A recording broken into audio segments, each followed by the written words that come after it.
ভোলায় যৌথ বাহিনীর অভিযানে দুটি আগ্নেয়াস্ত্র ও গোলা বারুদ সহ সন্ত্রাসী সিরাজ বাহিনীর ৩ ডাকাত আটক করা হয়েছে।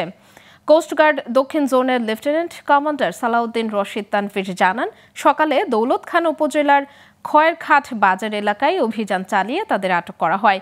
আটককৃতরা কিছুদিন ধরে ভোলা সদর উপজেলার তুলাতলী ও ইলিশা এলাকার মেঘনা নদী ও চরে জেলেদের জিম্মি করে নানা অপকর্ম করছিল। গোপন সংবাদের ভিত্তিতে ওই এলাকায় যৌথ অভিযান চালিয়ে তাদের কাছ থেকে 2টি দেশীয় আগ্নেয়াস্ত্র, 2টি কার্তুজ, 15টি অস্ত্রসহ একটি মোটরসাইকেল জব্দ করা হয়।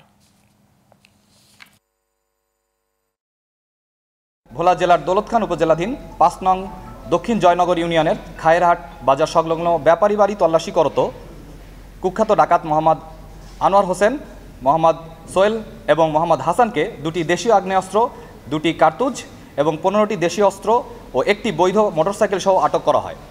এই অপারেশনে বাংলাদেশ নৌবাহিনী এবং পুলিশ স্বতঃস্ফূর্তভাবে অংশগ্রহণ করে।